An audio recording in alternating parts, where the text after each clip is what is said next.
Bonjour et bienvenue dans la première webconférence du Salon du Cheval d'Angers. On va se retrouver tous les jours jusqu'à dimanche à 11 heures. Le rendez-vous sera quotidien avec des thèmes évidemment différents. Et aujourd'hui, on va commencer sur un thème autour de l'alimentation. Comment proposer une alimentation la plus adaptée aux besoins physiologiques de nos chevaux. Avec nous, deux invités experts évidemment dans le domaine. Ça sera le cas évidemment tous les jours. On vous a préparer une liste d'invités qui vont pouvoir répondre à toutes vos questions. D'ailleurs, vos questions, vous pouvez les poser sur le chat du Salon du Cheval d'Angers ou bien évidemment sur tous les médias qui sont à votre disposition. N'hésitez pas à poser vos questions, on y répondra tout au long de ces conférences. Avec nous donc, pour cette première conférence, Marine, on va commencer par la jante féminine, Marine Boite, qui est ingénieure agronome, spécialisée dans la nutrition équine,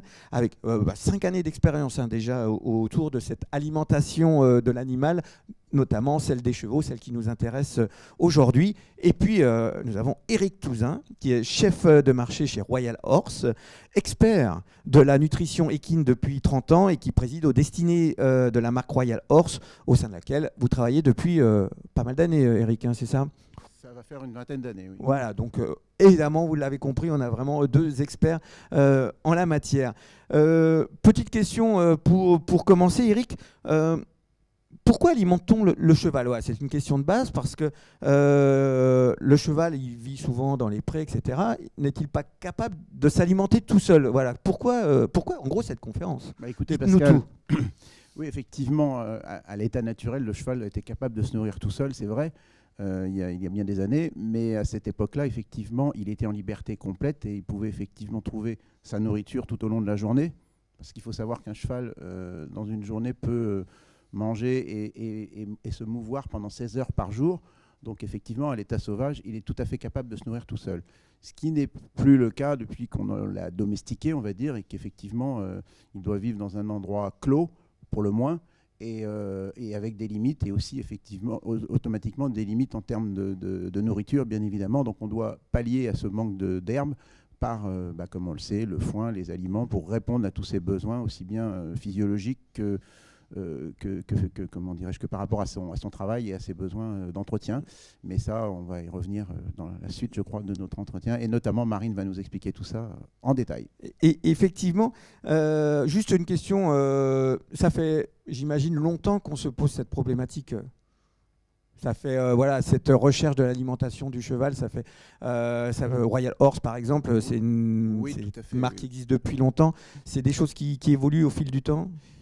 Écoutez, il y a effectivement, notre marque, nous, a une soixantaine d'années, donc comme vous pouvez le voir, ça fait effectivement longtemps. Il est vrai qu'historiquement, les gens avaient plus tendance à se soigner, donc après l'état sauvage et après l'herbe, on a eu effectivement toute la phase où les chevaux étaient soignés à ce qu'on appelle le traditionnel, c'est-à-dire directement avec du foin et des céréales. Mais effectivement, on s'est aperçu les années passant que c'était pas complet, les céréales étaient données à l'état brut alors qu'il faut qu'elles soient broyées, etc. Donc il y avait plein de choses à améliorer et c'est comme ça qu'on en est arrivé à une alimentation un peu plus élaborée qui est celle qu'on prépare avec nos différentes marques et moi en l'occurrence avec Royal Horse. Écoutez, c'est exactement ce qu'on va traiter pendant les minutes qui vont suivre. Marine, quels sont les besoins alimentaires fondamentaux d'un cheval ? Comment on adapte son alimentation à son système digestif, par exemple, qui est bien particulier, et puis évidemment à son activité, parce que j'imagine qu'on ne nourrit pas les chevaux de la même façon selon leur activité, et puis leur physiologie aussi. Oui, tout à fait. En fait, c'est un peu l'objet de notre présentation. On a préparé quelques slides pour illustrer ce propos, expliquer simplement les caractéristiques du système digestif du cheval, pour bien comprendre quelles sont ces caractéristiques et du coup comprendre pourquoi certaines pratiques ou alors pourquoi il faut mettre en place certaines pratiques. Et après, on a illustré comment on répond, nous, par les aliments et par les fourrages, à tous les besoins des chevaux, en fonction de leur activité ou de leur stade physiologique. Donc c'est quand on cherche à proposer une alimentation adaptée aux chevaux, on va chercher, comme on le disait, tout d'abord à répondre, à apporter le meilleur système d'alimentation pour leur physiologie digestive et également couvrir l'ensemble de leurs besoins qu'on va détailler un petit peu dans l'ensemble de la présentation. Pour commencer sur un schéma un peu du système digestif du cheval, sans trop rentrer dans les détails, mais pour comprendre globalement ce qui se galop, passe dans un cheval. C'est galop combien ça pour les examens Je sais plus. C'est déjà galop, il faut quelques galops déjà. Voilà. Donc l'alimentation d'un cheval, ça commence par la bouche. Le cheval, comme l'a dit Eric, peut manger jusqu'à 16 heures par jour. Dans la bouche, il va y avoir une excellente préparation de l'aliment avec un broyage assez fin et qui permet en fait la production de salive. La salive qui a une grande importance car comme on le voit en fait, le cheval a un très grand œsophage qui a besoin d'être lubrifié par la salive pour que les aliments arrivent jusqu'à l'estomac. Parce que le cheval n'a pas la capacité de vomir, donc si l'aliment est bloqué dans l'œsophage, ça devient problématique. Donc l'importance de la salivation dans la digestion, c'est très important. Ensuite, les aliments, ils arrivent dans un estomac qui est très petit par rapport à la taille d'un cheval et l'ensemble de son système digestif. L'estomac, on le voit sur le schéma, là, il est vraiment petit. Et les aliments, ils vont y transiter dedans vraiment très rapidement, entre 1 à 2 heures, en fonction de la composition et du type d'aliment. Et ce qu'il faut savoir, c'est que le premier aliment qui va entrer dans l'estomac va être le premier sorti. En fait, tout l'aliment qui arrive vient pousser, chasser pour que ça transite très vite. Et dans l'estomac, on a un début de digestion qui est comme une prédigestion par des enzymes et également des micro-organismes. Ensuite, après l'estomac, les aliments vont arriver dans l'intestin grêle, qui lui est assez long mais étroit. Donc les aliments vont aussi y transiter assez rapidement, entre 1 à 2 heures également. Et là, on va avoir une digestion par des enzymes. Ensuite, à la fin de la digestion, et le plus long moment de la digestion, c'est dans le gros intestin. Les aliments, ils séjournent quasiment 30 à 34 heures. Et là, c'est tout le microbiote qui fait le travail. On en entend beaucoup parler du microbiote. C'est l'ensemble des bactéries qui peuplent le gros intestin, et qui vont s'attaquer à la digestion des fibres, qui est les fibres, la base de la ration d'un cheval, parce que c'est vrai que je ne l'ai pas dit au début, mais le cheval est un herbivore, donc c'est la base de son alimentation. Effectivement, 30 à 34 heures, ça fait. Il y a vraiment un gros délai, dans le gros intestin. C'est pour ça qu'on peut aussi entendre que parfois les chevaux marchent avec l'aliment de la veille ou de l'avant-veille. Ça peut être des choses qu'on entend peut-être un peu de moins en moins, mais une expression qu'on peut entendre. Non, mais c'est vrai que tout ce que dit Marine là, on s'en aperçoit pas comme ça, mais dans le vécu, dans le tous les jours, pour le travail des chevaux, c'est très important parce qu'il faut vraiment tenir compte de ça. En gros, là, on a bien entendu qu'il y avait 2 types de digestion. C'est ça qu'il faut bien retenir. La digestion enzymatique qui est assez rapide et qui va permettre de digérer, mais elle va le dire tout de suite, et la digestion microbienne derrière qui sera plutôt les fourrages, quoi. D'accord, oui, parce que moi j'aime bien prendre des comparaisons avec l'être humain, puisque tout le monde n'est pas hyper spécialiste forcément des chevaux. On a tendance à dire on ne va pas faire du sport 3 heures après avoir mangé ou des choses comme ça où on attend 3 heures à digestion. Là, il faut prendre conscience que pour un cheval, donc le processus est beaucoup plus long. Il faut vraiment gérer le temps différemment. Il est quasiment tout le temps en train de digérer en fait, donc c'est un peu différent. Eric a bien résumé. En fait, là, si on a à retenir les grandes lignes qui vont nous faire établir des grands principes pour alimenter les chevaux, il faut retenir que le cheval a une alimentation très efficace qui produit de la salive et qui est très importante, un transit dans l'estomac très rapide, et après, une double digestion enzymatique au niveau de l'intestin qui est brève mais intense, et après, une digestion prolongée avec le microbiote au niveau du gros intestin. Et toutes ces particularités, en fait, quand on voit que le transit dans l'estomac et dans l'intestin grêle, qui sont des petits compartiments, font que en fait, le cheval, ces particularités physiologiques font que le cheval doit s'alimenter quasiment en continu et en petite quantité. Et c'est comme ça qu'on va chercher à le nourrir aussi dans nos recommandations. Il faut un flux continu, sur l'alimentation. Voilà. Donc, de ces caractéristiques physiologiques, on en tire des grands principes. Bon, déjà, on a dit apporter de la fibre, apporter des fourrages, c'est la base de la ration. Donc, parce que, on l'a dit, ça va stimuler la salivation, donc pour lubrifier l'œsophage, et également stimuler le transit intestinal dans le gros intestin. Donc, on recommande autour de 1,5 kg de foin pour 100 kg de poids vif. Donc, ce qui fait que pour un cheval de 500 kg, on recommande par jour au minimum 7,5 kg de foin. Après, on recommande, du fait d'apporter quasiment en continu et en petite quantité, d'essayer de fractionner au maximum les repas. Minimum 2 distributions de foin et 3 repas par jour d'aliments, en fonction de la quantité d'aliments que le cheval aura besoin de manger. Et surtout pour ne pas dépasser 2 kg d'aliments dans la ration, c'est-à-dire à peu près 3 litres de granulés et 4 litres d'aliments sous présentation floconnés. Et puis aussi une recommandation qui est quelquefois mise en pratique ou quelquefois difficile à respecter, c'est par exemple sur le repas du matin de privilégier la distribution du foin avant l'aliment pour déjà stimuler la mastication après une période où le cheval va avoir été peut-être un petit peu à jeun. Donc stimuler la mastication et sécuriser tout la lubrification, on va dire, de l'œsophage. Et puis également parce que comme l'aliment que le cheval va ingérer ne sera pas poussé par le foin s'il mange du foin après sa ration du matin. Ça permettra au cheval donc de mieux utiliser l'aliment, qui est quand même la partie la plus importante de cette ration. J'ajouterais juste un petit détail, parce que c'est mon expérience terrain qui me le dit, c'est tout bête, mais pourquoi 3 litres de granulés égale 4 litres de floconnés quelque part? Parce que la densité n'est pas du tout la même. Et ça, c'est vraiment quelque chose sur lequel on doit toujours insister, parce que les gens confondent souvent litres et kilos. Il faut bien retenir qu'un litre de granulé, c'est environ 650 grammes, lorsqu'un litre de floconnés, c'est environ 450 grammes. Donc c'est d'où le fait qu'on veut arriver à 2 kilos d'une manière ou d'une autre. D'accord. Bonne précision, monsieur Toussaint. Donc là, on a répondu un petit peu à la première partie de la question, répondre aux besoins, comment alimenter pour s'adapter à la façon dont les chevaux digèrent. Et après, on a aussi, donc dans la ration, on doit s'adapter aux besoins des chevaux. Donc en fonction de leur façon de travailler ou de leur stade physiologique, si c'est des jeunes en croissance, ils ne vont pas avoir les mêmes besoins qu'un vieux cheval au pré, par exemple. En fonction du stade physiologique, on a des différents besoins. Et parmi ces besoins, on a tout d'abord des besoins en énergie. Dans l'alimentation cheval, en fait, il y a un système pour quantifier l'énergie apportée par les matières premières ou les aliments qui a été établi par l'INRA et l'unité qui s'appelle l'unité fourragère cheval, UFC. Et en fait, tous les aliments ou matières premières sont calibrés par rapport à l'aliment de référence qui est l'orge, qui est 1 kg d'orge égale 1 IEFC.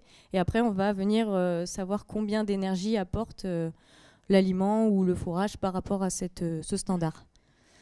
Et dans les aliments fabriqués, on va avoir 3 façons d'apporter de l'énergie. Soit par l'amidon, l'amidon qui est contenu majoritairement dans les céréales, comme l'orge et l'avoine par exemple. Soit par les matières grasses, donc là qui va être apporté par des matières premières type soja, colza, lin. Et puis après, des fibres dans des matières premières comme la luzerne ou le foin. Après, les 3 types d'énergie vont avoir des actions un peu différentes sur l'organisme et utilisées différemment par l'organisme.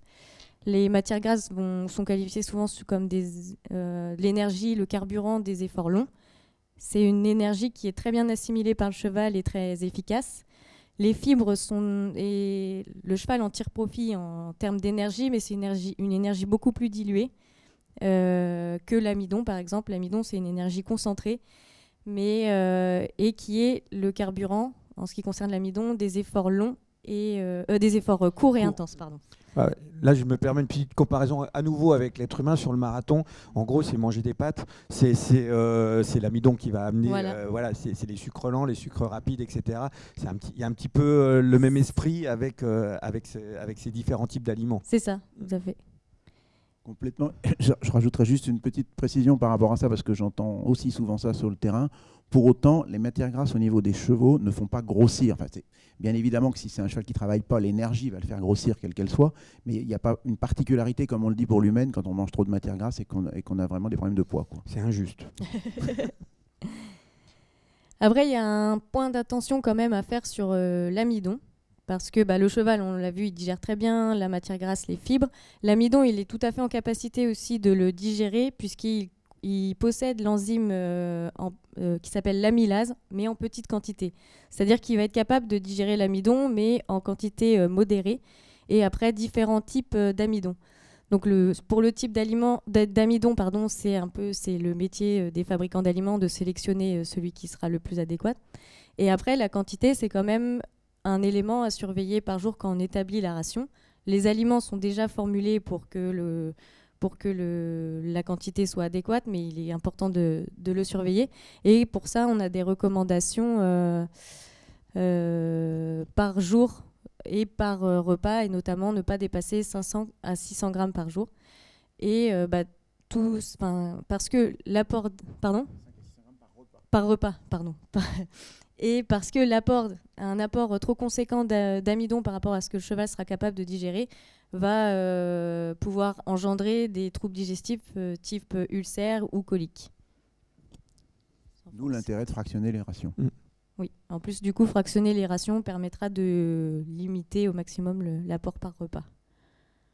Justement, vous avez prononcé le mot de colique. C'est un peu toujours la hantise de tous les gens qui ont des chevaux.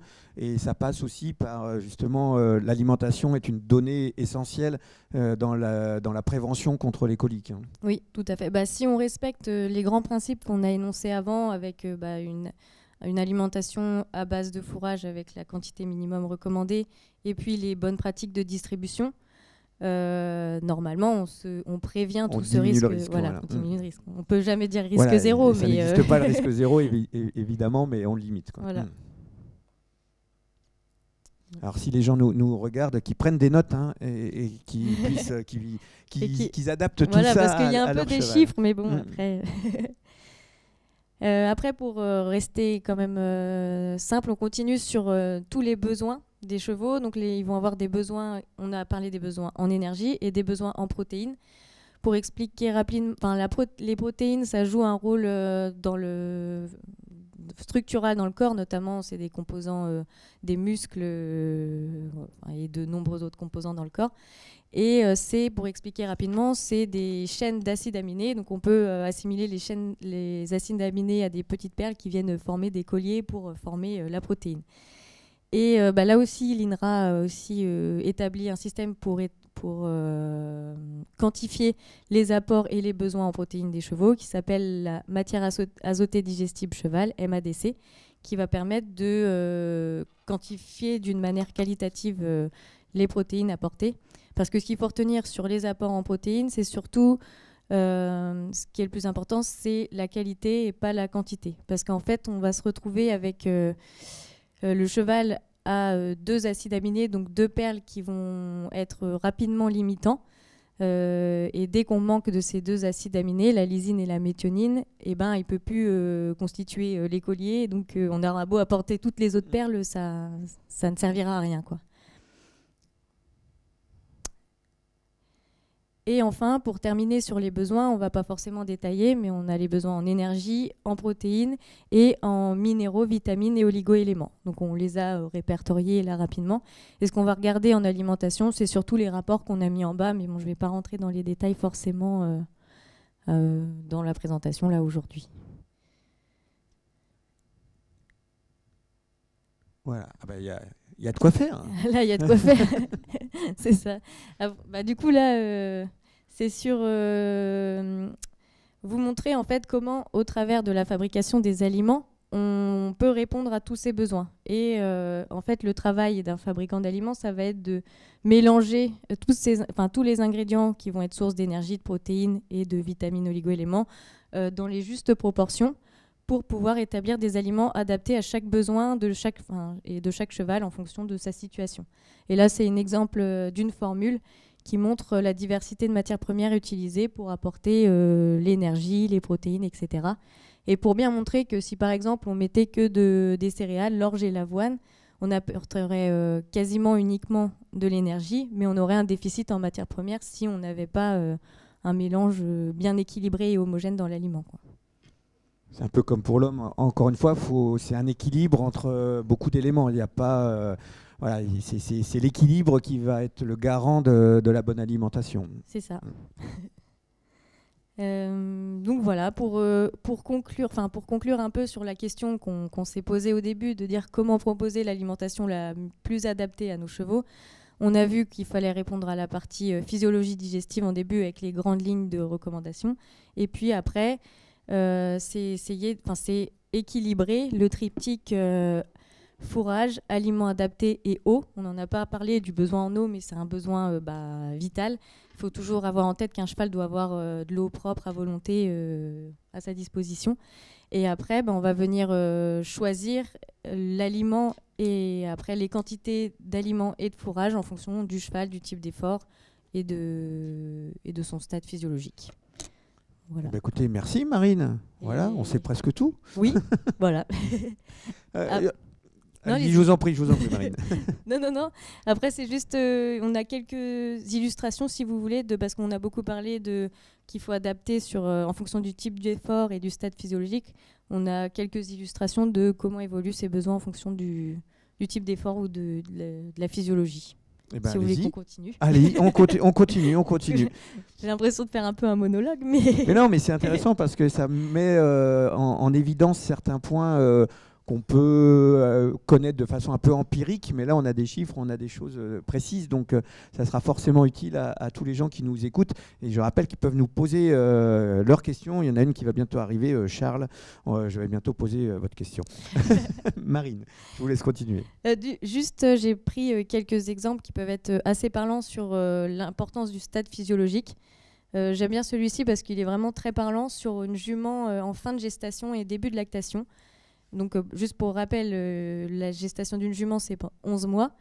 Et on voit qu'à partir là, ces deux courbes, elles représentent les besoins en énergie et en protéines de la jument. Et on voit qu'à partir du 8e mois, on a vraiment les besoins en énergie et en protéines qui augmentent. Et qu'à partir de la mise bas et du début de la lactation, ça explose vraiment, avec une forte demande en énergie et en protéines. Donc, ça illustre vraiment bien le fait qu'à cette période, il faut adapter le type d'aliment et la quantité qu'on va donner à la jument pour son bien-être à elle et le bien-être de son petit qu'elle nourrit elle aussi. Voilà. Et après, juste pour illustrer les différents besoins en fonction du travail du cheval, on voit que voilà, ça va crescendo en fonction de plus il est travaillé, plus il aura besoin d'énergie et de protéines. Donc, voilà.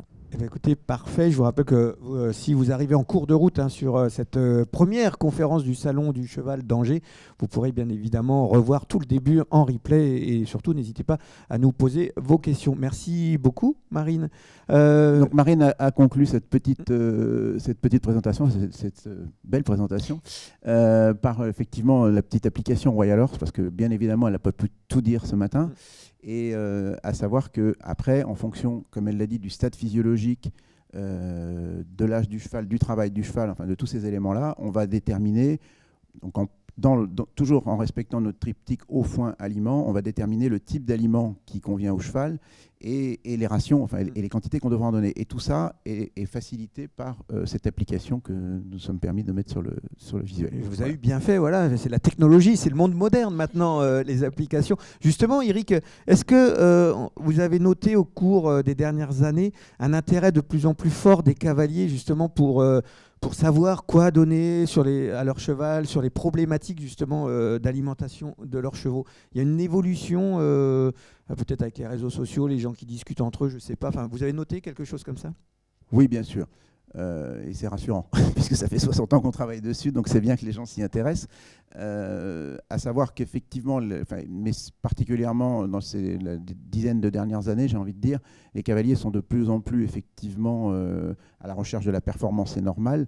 Les vecteurs sont de plus en plus importants, puisque on sait que ce qui permet la performance, c'est bien sûr l'entraînement, la qualité du cavalier, la qualité du cheval, son pédigré, mais ce qui va faire après les différences, c'est tous les petits plus dont on entend parler tous les jours, dont font partie les vétérinaires, les ostéopathes, le maréchal Ferrand, bien sûr, on ne va pas l'oublier. Mais l'aliment est aussi certainement le troisième élément le plus important par rapport à la forme du cheval. Comme vous le dites assez souvent, on peut rapprocher ça à l'humaine, bien évidemment. Donc oui, pour la performance, je crois que de plus en plus, les cavaliers font attention à ce qu'ils font, nous demandent bien sûr, on travaille avec eux, preuve en est, ils n'hésitent pas à nous remercier aussi après les performances, qui fait bien partie, on a vraiment le sentiment de faire partie de l'équipe avec nos teams, et c'est très important. Donc ça, c'est la partie cavalier de haut niveau. J'ajouterai également la partie plus particuliers, j'ai envie de dire, les gens qui ont leurs chevaux chez eux ou dans les centres équestres, mais qui s'intéressent à l'alimentation. Oui, parce qu'il y a pour des gens qui font du 110 en saut d'obstacle, ils ont l'impression, pour eux, c'est aussi leur championnat du monde et leurs Jeux olympiques. Donc, bien sûr, certains sont hyper concernés par ça aussi. Le bien-être et l'état de forme du cheval est important, quel que soit le niveau de ce type de cheval. Et là, effectivement, là aussi, on est là pour les renseigner et leur apporter tout ce qui leur est important. Et je dirais que c'est peut-être là qu'il y a le plus gros risque, entre guillemets, de problème, c'est quand les gens ont leurs chevaux chez eux et qu'ils n'ont pas été un petit peu formés un minimum à ça. Donc c'est important qu'ils apprennent un petit peu et qu'ils n'hésitent pas à nous poser des questions pour améliorer effectivement la façon dont ils pourraient soigner leurs chevaux. Et d'ailleurs, je crois que dans cet état d'esprit, j'ai entendu parler il n'y a pas très longtemps qu'il est en train de se mettre en place un petit bout de loi là, que nos législateurs sont en train de voter sur le fait que quand on possède un cheval à la maison, on devra avoir un certificat. Un certificat, effectivement, voilà, c'est dans les tuyaux. Un certificat de bonne pratique, c'est complètement dans les tuyaux et ça va dans le bon sens parce qu'effectivement, les plus grosses erreurs sont certainement produites par les gens par méconnaissance. Oui, c'est pas un jouet. Ouais. On va dévoiler quelques coulisses. On a un petit peu discuté avant de prendre l'antenne. Justement, vous parliez du haut niveau. Aux couleurs de Royal Horse, vous avez quand même des gens illustres comme notre Bosti national, Roger-Yves Bost ou Philippe Rosier. Hein. Donc quand même 2 champions olympiques à Rio. Eux, ces cavaliers-là qui sont aguerris au plus haut niveau, pour ces deux-là depuis 40 ans, hein, on va dire. Oui. C'est quelque chose vraiment sur lequel ils prêtent attention, cette alimentation de leurs chevaux. Il y a une politique spéciale quand on est sur des chevaux de ce niveau de compétitivité. Oui, enfin une politique spéciale. Les aliments sont les mêmes que tous ceux qu'on a dans le commerce. Hein, et en fait, j'ai envie de dire, c'est grâce au dialogue qu'on peut avoir avec eux qu'on va pouvoir améliorer nos formules. Hein. C'est comme ça qu'on a toujours fonctionné avec le triptyque, encore une fois, du cavalier, l'appui de scientifiques, ingénieurs agro, comme on a Marine à côté de moi, ou des vétérinaires. Et c'est un petit peu, voilà, en associant la recherche et tout ce qui peut s'y passer. Et la demande des cavaliers, c'est ce qui nous permet bien sûr d'évoluer dans le bon sens. On a dit tout à l'heure qu'il fallait bien différencier les efforts courts, les efforts longs, par exemple. Donc c'est vrai qu'on ne va pas nourrir un cheval de complet forcément comme un cheval de CSO. Le CSO étant plutôt un effort court et le concours complet, comme l'endurance, étant plutôt des efforts longs. Et donc vous avez cité Bosti et Philippe, effectivement, avec qui on a eu la chance d'être le fournisseur à l'époque des médailles, et on l'est encore d'ailleurs, donc on se fait toujours confiance.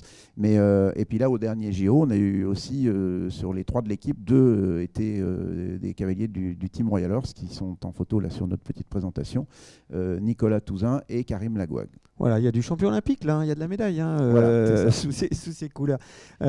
Marine, un petit mot, justement, on a parlé d'ingénieur. C'est quoi être ingénieur agronome dans une enseigne comme Royal Horse? Parce qu'il y a beaucoup de chiffres, beaucoup de tableaux, etc. C'est quoi le quotidien d'une ingénieure agronome? Le quotidien, c'est assez vaste, mais après, le rôle, c'est surtout de garantir un appui technique, que ça soit... par exemple, aux équipes commerciales, aux nouveaux commerciaux qui vont arriver, leur transmettre toutes les bases de l'alimentation pour qu'ils conseillent au mieux les clients sur le terrain. Et après, c'est plus un travail de back-office sur la connaissance des matières premières et essayer d'ajuster au mieux nos formules et de faire évoluer nos gammes dans le bon sens au quotidien. D'accord. Une petite question qui nous vient de Charles. Je la lis. Un cheval s'alimente-t-il mieux dans une écurie active plutôt que dans un box? Ou cela n'a aucune importance, aucun effet? Alors c'est une question qui est très d'actualité. On parle beaucoup d'écuries actives, etc. C'est vrai que je pense que les écuries actives essayent de reproduire au mieux, de donner au mieux les bonnes pratiques de fourrage, etc. Mais on peut très bien, un cheval au box, l'alimenter aussi par des bonnes pratiques de distribution de foin, de l'aliment, de fragmentation des repas, comme on a vu au début, s'adapter au mieux à son système digestif et essayer aussi par l'apport de plusieurs repas de foin par jour, ça a des bienfaits sur le système digestif, mais aussi sur l'occupation du cheval au box, qui est pour son bien-être mental aussi indispensable de de l'occuper. Voilà, Charles, vous avez votre réponse. On a Sylvie qui nous demande quel coût par mois pour nourrir un cheval s'il fait une activité modérée, style promenade, un peu de plat, un peu d'obstacle. Ça coûte cher de nourrir un cheval? Ça, c'est une question toujours un peu délicate parce qu'effectivement... J'aime bien les questions délicates. C'est le coût de l'aliment vient aussi de la façon dont des quantités qui vont être vendues, etc. Enfin, donc, on ne peut pas répondre comme ça exactement. Je dirais que pour donner une fourchette, si on parle de l'aliment et du foin, puisque comme on l'a dit, c'est quand même les deux points les plus importants pour nourrir un cheval, je dirais qu'on est je vais donner une grande fourchette, entre 100 et 150 € par mois pour nourrir un cheval, correctement. Mais encore une fois, tout ça dépend du type d'aliment qu'on va devoir utiliser. Si on choisit plutôt une formule granulée, qui est quand même en général un peu moins cher que le floconnais, mais tout ça est relatif parce que souvent le floconnais on en mettra un peu moins parce que c'est plus énergétique et plus digestible. Enfin voilà, il y a des plus, des moins qui font qu'on est obligé de parler de fourchette, mais je dirais en mettant cette fourchette assez large de 100 à 150 € par mois, on est à peu près dans le tiers. Voilà. Alors on a Thierry qui nous demande, qui nous dit j'ai un vieux cheval de 23 ans au pré, comment le nourrir? Parce que l'âge, par exemple, c'est une donnée aussi qui rentre dans l'alimentation, dans les données. Oui, ça fait partie de stade physiologique. Là, on rentre sur un stade physiologique de vieux cheval. Donc, si le cheval est au pré, c'est important sur une grande partie de l'année de lui apporter aussi du foin, parce que j'imagine que la surface de pré est forcément réduite, qu'il y a la période estivale et hivernale où l'herbe est en moins grande quantité et moins énergétique. Qu'au printemps, là, on va peut-être avoir la pousse de l'herbe avec une herbe plus énergétique. Donc là, l'apport de fourrage n'est pas forcément indispensable, mais le reste de l'année, mettre du foin à disposition du cheval, ça reste indispensable. Et après, on va pouvoir venir le complémenter avec un aliment adapté. Dans les gammes, il existe des aliments qu'on appelle seniors, qui apportent, pour répondre aux besoins d'un vieux cheval qui va avoir des besoins en protéines plus élevés pour maintenir son état corporel. Donc là, dans ces aliments-là, on privilégie de l'apport de protéines de qualité pour pouvoir le garder en état le plus longtemps possible. D'accord. Et voilà, parfait. Une question de moi. Voilà, on va pas se gêner. Juste, je reviens sur le haut niveau parce que j'aime beaucoup ce domaine. Il y a des considérations de dopage aussi. J'imagine que c'est une priorité aussi de faire attention parce que dans l'équitation, dans les courses aussi, parce qu'on n'a pas parlé des courses aussi, Eric. On va faire un petit focus sur les courses aussi, puisque ici au salon du Cheval d'Angers, c'est tout l'univers du cheval qui est représenté, du petit poney, les Islandais, il y a tout. Ça vient de commencer, mais allez faire un tour, il y a vraiment vous inquiétez pas, des on va y stands aller. de partout. Donc les courses, et puis cette notion de produits dopants aussi, de faire très attention avec les contrôles. On va aller sur le salon, d'autant plus qu'on a un stand, donc ce serait dommage de ne pas en profiter. Pour revenir, donc effectivement, vous avez raison à préciser que bien sûr que nos aliments sont aussi élaborés pour les chevaux de course et que là aussi on aura des formules différentes en fonction de l'effort demandé. C'est toujours la même chose, mais en général, quand il s'agit des courses de trot, c'est plutôt rapproché à des efforts longs et ce serait plutôt les courses de plat qui seraient sur des efforts beaucoup plus courts, Donc c'est un petit peu ça l'esprit. Mais oui, les courses, on y pense, on est présent, et également votre question sur le dopage, là c'est vrai et pour les courses et pour le sport de haut niveau, comme vous l'avez bien dit.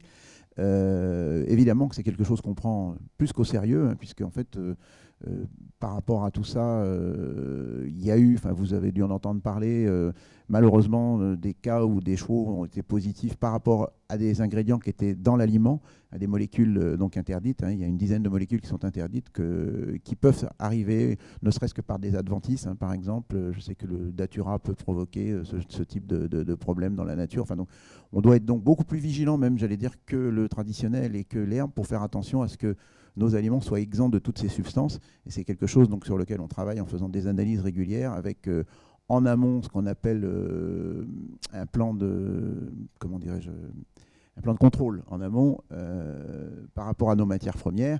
Et quand il s'agit de gros enjeux, on a aussi, nos aliments sont, on attend d'avoir le résultat de l'analyse, qui est fait par le seul laboratoire en France qui le fait d'ailleurs, qui s'appelle le LCH. Et on attend le retour de l'analyse du LCH pour dévoiler, c'est ce qu'on appelle les aliments contrôlés. pour dévoiler effectivement et pour mettre sur le commerce nos aliments pour être garantis de suffisance de pente. Donc voilà, nos sportifs peuvent être rassurés. Tout à fait. Les questions, elles arrivent, ça y est, voilà, magnifique. Caroline qui nous demande comment faire pour savoir si mon foin est de bonne qualité. Marine. Alors on peut, après il faut se rapprocher de laboratoires. Alors soit, je ne sais pas, Caroline, si elle est en contact avec un fabricant d'aliments, ça peut être un service que le fabricant d'aliments lui propose, l'analyse de fourrage. Et sinon, il faut se rapprocher d'un laboratoire qui analyse les aliments ou les fourrages et demander de faire analyser les valeurs analytiques, c'est-à-dire protéines, amidon, cellulose.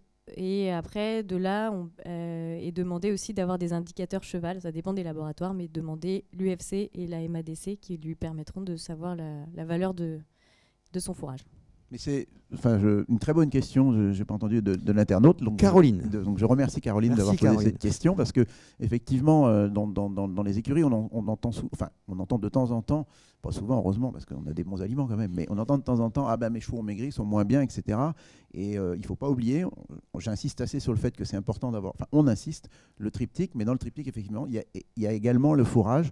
Et quand on a des fourrages médiocres, effectivement, ça change tout sur la ration totale, puisque l'apport énergétique, comme l'a expliqué Marine tout à l'heure, du fourrage est non négligeable. Donc c'est important effectivement de connaître un peu ces fourrages et de faire quelques analyses dans l'année, au cours de l'année, puisque si c'est des arrivages différents, pour adapter en fonction de la qualité du fourrage et de la période. Ok. Aurélie nous demande, un cheval avec un travail peu intense au pré H24, avec du foin à volonté, a-t-il besoin d'une ration complémentaire ? Alors c'est une question qui revient aussi assez souvent. Comme on disait, même si là il a le foin à volonté, ça va lui apporter de l'énergie, peut-être suffisamment.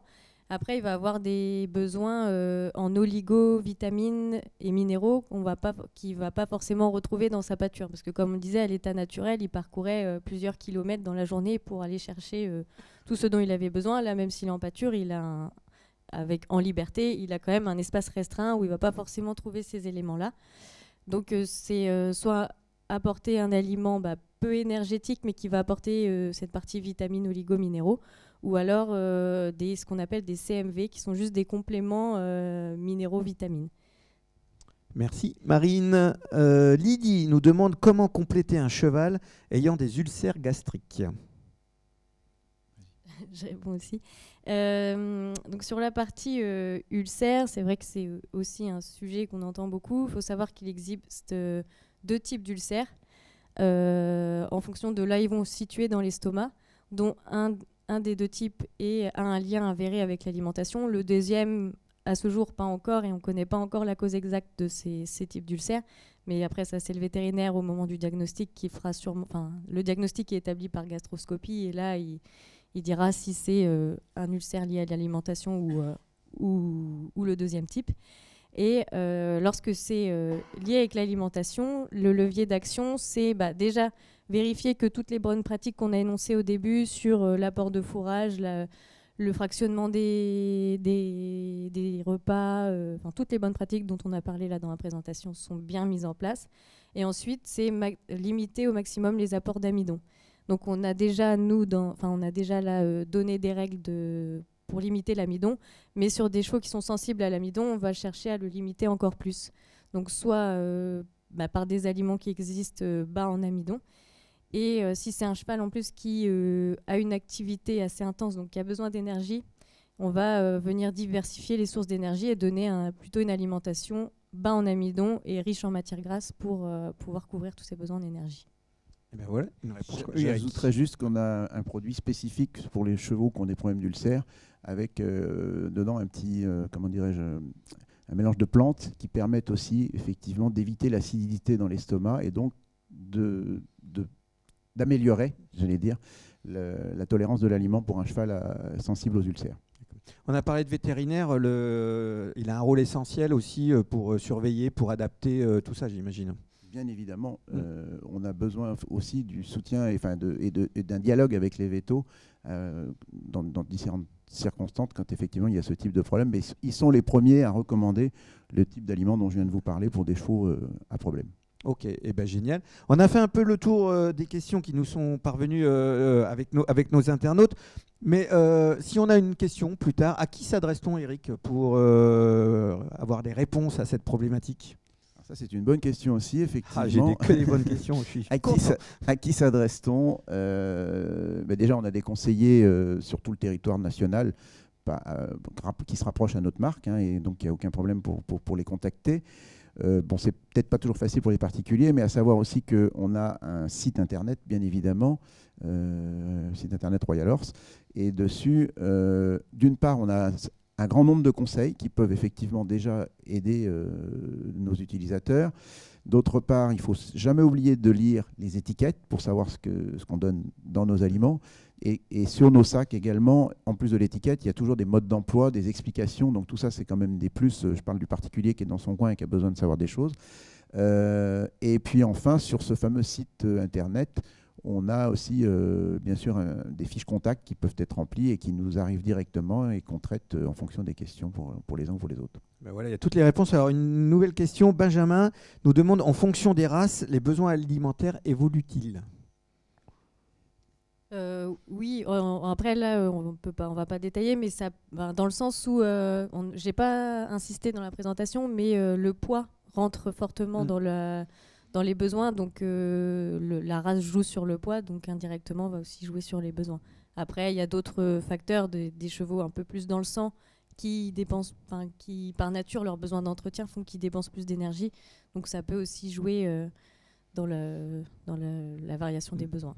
Et moi, j'ai oublié de dire aussi en parlant du poids qu'il s'agisse de notre site internet ou de notre application, on a une petite formule qui permet aux gens de tout de suite faire un calcul rapide du poids de leur cheval, Oui, parce qu'on en fonction du périmètre thoracique et de la hauteur au garrot. D'accord. Voilà. Il suffit de rentrer ça soit dans le site, soit sur l'application, et ça vous donne tout de suite une approximation très juste du poids du cheval, ce qui est indispensable pour effectivement étudier une ration, comme vient de le redire Marine. Il pèse personne, ça ne va pas suffire.